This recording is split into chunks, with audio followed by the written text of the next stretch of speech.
Afera. Not long after our graduation, Rita and I were married. Our first child, Grazia, was born in May 1984. Rita and I were still training in Catania. She, too, became a hematologist and I a gynecologist, and our work forced us to make some sacrifices. We left our daughter in Ferla with my parents-in-law and were only able to see her at weekends. Rita's family had become my own. My father-in-law, Ciccio, owned a large plot of land some distance from the town, where he grew wheat and kept cows for milk, ricotta, and hard cheese. Every year he took the calves to the fair and sold them. This was how he provided for his wife and children. Before getting to know Rita, I had never come into contact with farm life. I soon learned that arable and dairy farmers work just as hard as fishermen. Cows have to be milked every day, so there's no such thing as a Sunday or holiday. Every morning when the moon was still bright, Ciccio would harness his mule, Bertoldo. He would fill his baskets with food that my mother-in-law, Rosa, had prepared, then leave for the fields. In good weather, it took him about 2 hours to get there, but if it rained, the journey itself would be an ordeal. The paths were uneven, and the fields were 3 valleys away. Ciccio did this every day, in sickness and in health. He had a gigantic umbrella, but that was not always enough to keep him dry. He also had to ford 2 streams that would swell well past their banks in the winter. Sometimes he was so tired that he would fall asleep on his mule, but Bertoldo knew the way and would tramp onward until they got there. When the penetrating winter frost hit, Ciccio would return home after dark with chapped, cracked hands, his fingers bleeding at the joints. Rosa would give him a spoonful of olive oil, which he would bring to the boil and then pour slowly over each of his open wounds. The blisters from these self-inflicted burns would allow the cuts to heal over. It was an agonizing operation, and Ciccio would grimace every time he subjected himself to it. After dinner, Ciccio would collapse into bed, exhausted. He had no other pastimes and no holidays or breaks. He did nothing but work. During the summers, if I was not going back to Lampudesa, I would work in the fields with my father-in-law. That was how I learned to harvest grain. We bound the wheat into sheaves and fastened them on the mules' backs to be transported to the threshing floor.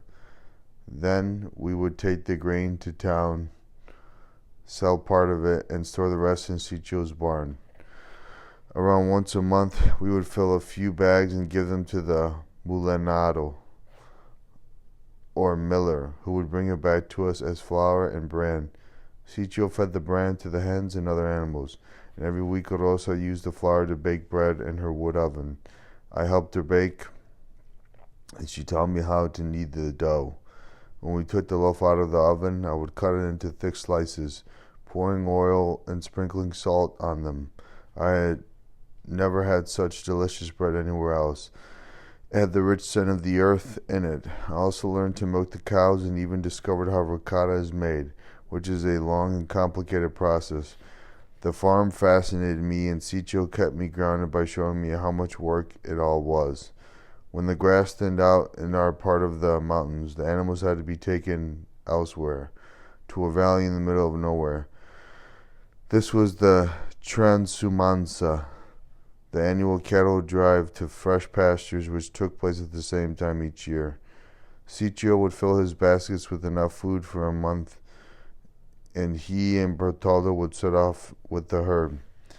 Getting there took a day and a half. There was nothing in the valley, not so much as a cabin.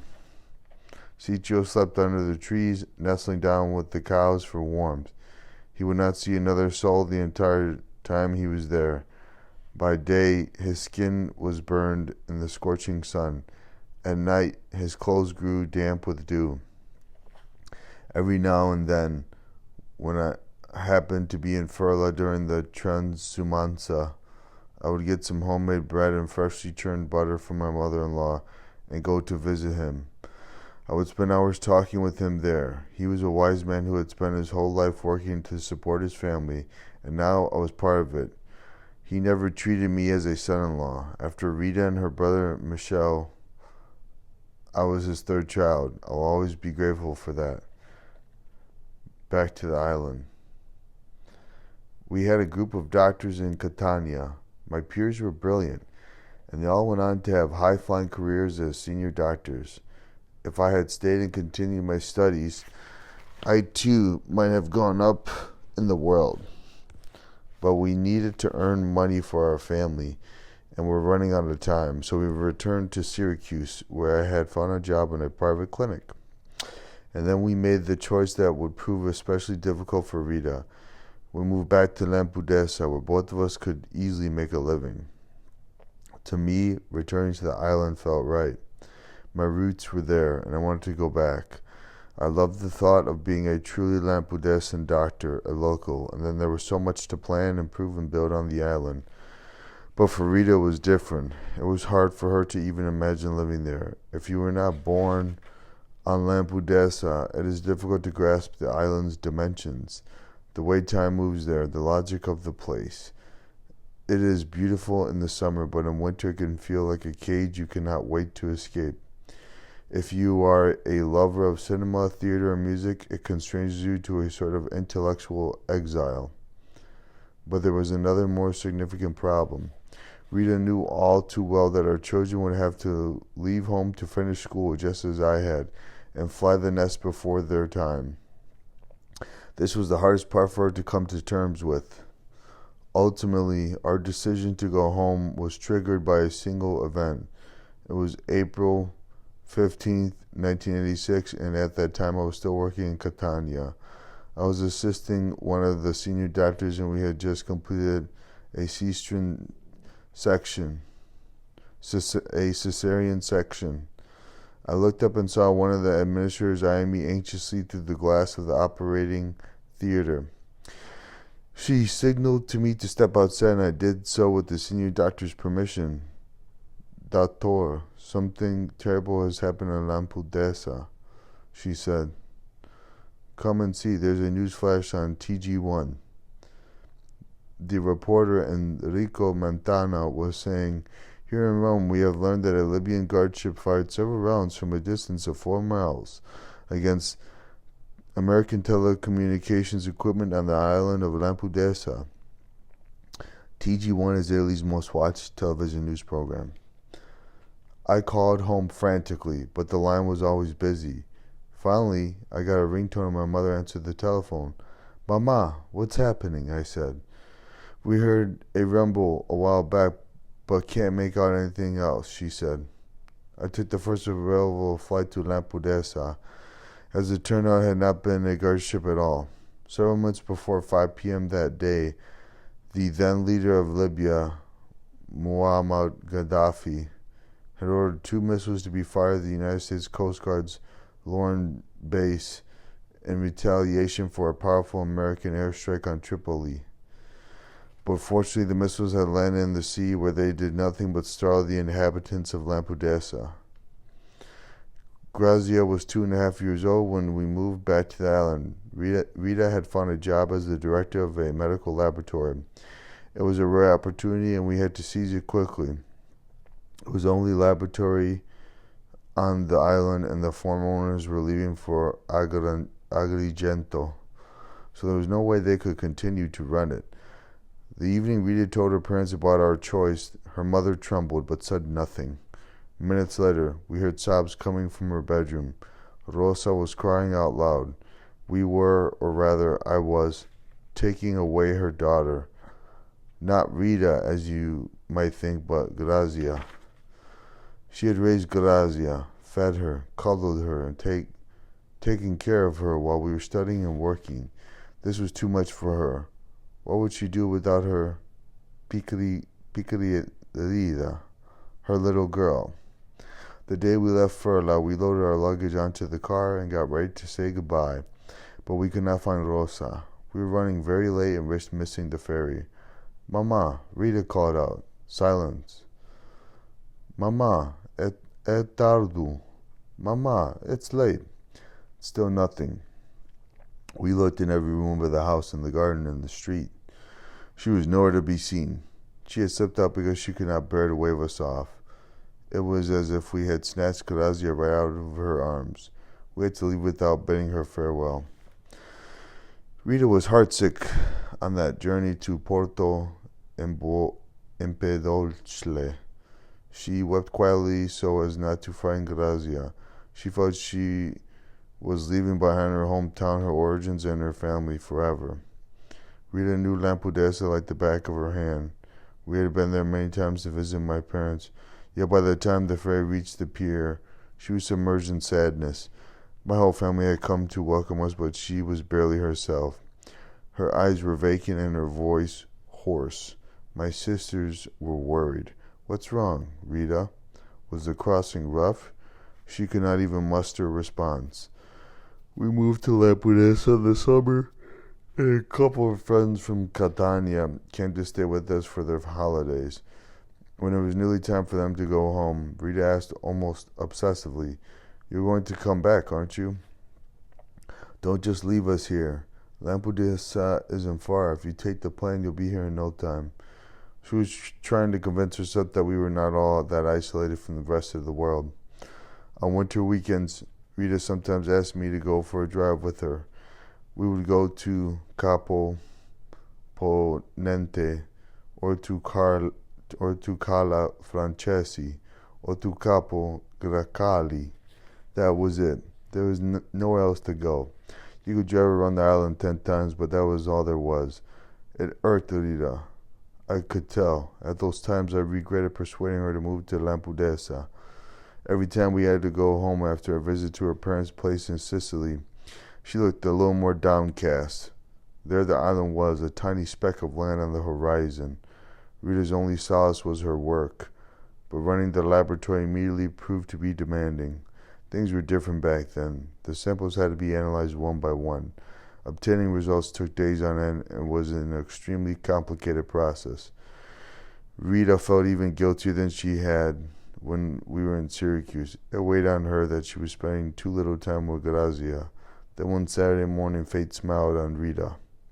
She was hanging up the laundry when the telephone rang. It was her mother. "Rita, now that your father has retired, we're thinking of moving to Lampedusa too. If that's all right with you. That way I could take care of Grazia and you could feel better about having to work." My wife leaped for joy as if she had won the lottery. She bounded about the house, laughing and crying at the same time. She would not be lonely anymore, but her happiness did not last long, and the moment Rita had feared ever since we made our momentous decision arrived. Grazia was such a bright little girl that she had skipped her first year of elementary school, something known as fare la primina. As a consequence, she was only 12 and a half when Rita's nightmare came true. Grazia would have to leave home to attend a liceo in Palermo. When we dropped her off at the convent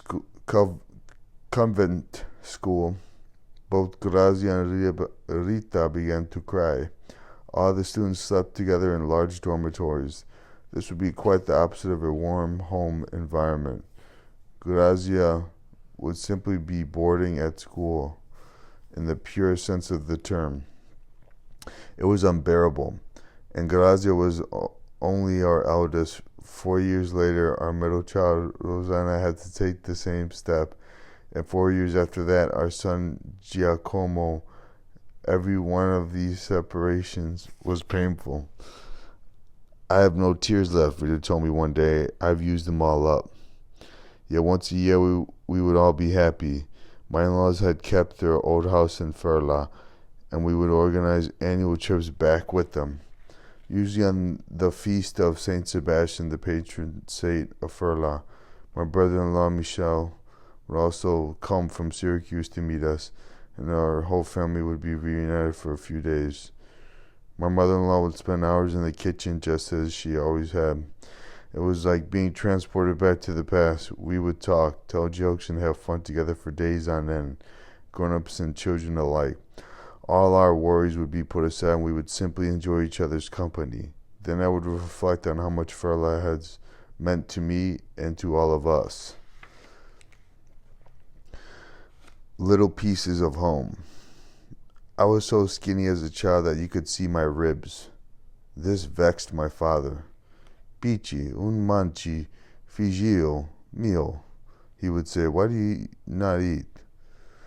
At dinner time, my father would sit at the head of the table and I would be seated next to him under his surveillance.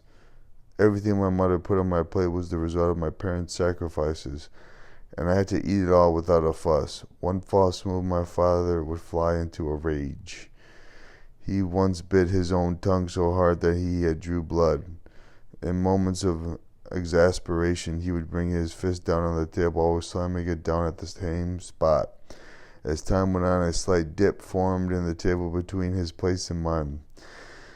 Whenever I went back to visit my parents after I had grown up, my gaze would come to rest on that hollow notch, and I could not help but smile. My father had meant well. I was frail and prone to illness, and he was only worried about me. At the time, people thought that drinking the blood of newly slaughtered animals was good for children because of the iron and other vitamins it contains. I remember being 7 years old and watching the live animals as they were brought in from Linosa. They were bundled in a sheet of cloth on the cattle boat and then transferred to a little speedboat by a crane. When they reached dry land, the men would tie a length of rope around the animal's head and one of its legs to prevent it from escaping. The poor beasts would throw themselves on the ground and refuse to move, as if they knew this would be their last journey and that they were destined for the butchers. To get them moving again, the men would tug on the rope or hold a flame to their hindquarters. My father made me drink the blood fresh from the animals' throats, which meant that I had always had to watch the executions. The men would tie the trussed up victim to a pillar to make doubly sure it would not run away. Then the butcher, with a coldness that made me shiver, would cut its throat and the blood would come spurting out. 2 other men would climb onto the animal's back and squeeze its stomach so that even more blood streamed forth. They filled glasses for me and the other children who were considered fragile, and we were forced to swallow. I found it revolting, but for all my retching, there was no getting out of it. It was not until I was an adult that I discovered we had been tormented in vain, and that fresh blood does not really make one stronger anyway. One afternoon, my father brought home a piglet. I built a little pen for him and gave him a name, Pinuzzo. I fed him every day and watched him grow. He would be happy to see me and could recognize me from afar, just like a puppy.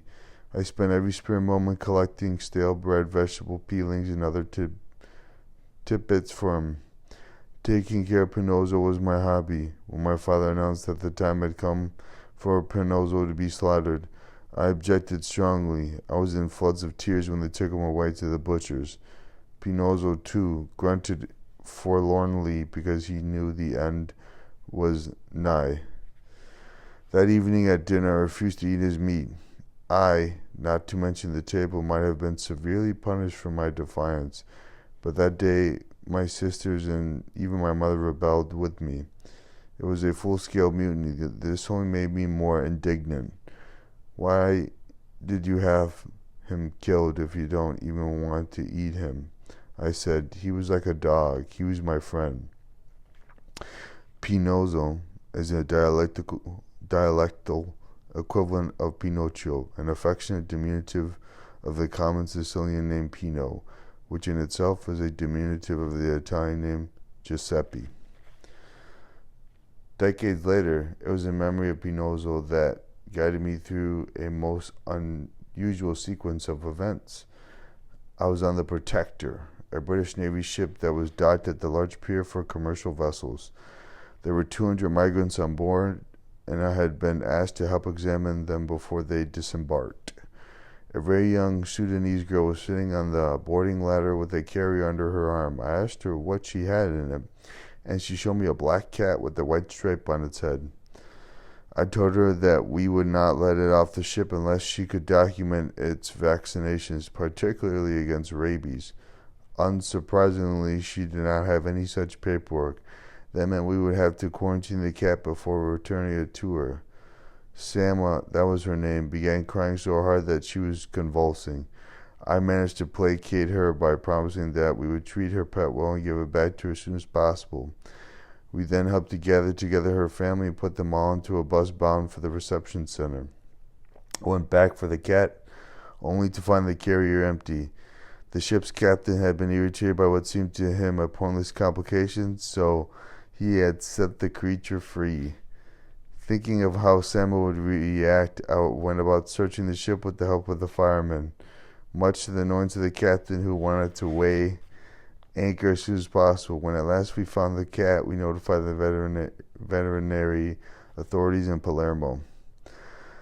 Though there was no state-approved quarantine facility on Lampedusa, it had to be kept indoors and away from other animals for a period of 6 months. A local girl named Aletta, who adores animals, volunteered to take it in herself, and she accepted all responsibility for the quarantine at her own expense. Once the cat had been entrusted to Aletta, I went to the reception center and told Sama and her family what was happening. You will have to be patient, I said, and tomorrow you are going to have to leave Lampedusa. You can't wait here. Sama was despondent. The cat was like a brother to her, and she had fought to keep him with her throughout the journey, but there was nothing else we could do. I gave her my personal telephone number and reassured her that we would get her pet back to her, whatever it took. She dialed my number right away, and when she was satisfied that I would actually answer and was not trying to trick her into capitulating, she calmed down. A few days later, Selma called to ask how the cat was doing. She continued to telephone me regularly throughout the 6 months of quarantine. She asked for news of her pet and updated me on her whereabouts so I would know where to send him. It was clear that she was devoted to the creature. Meanwhile, Aletta dutifully looked after Sam's cat as if he were her own.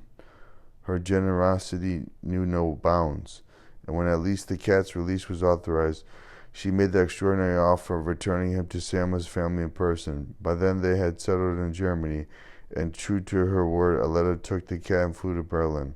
She then took a train to the small village where the family now lived, and knocked on their door.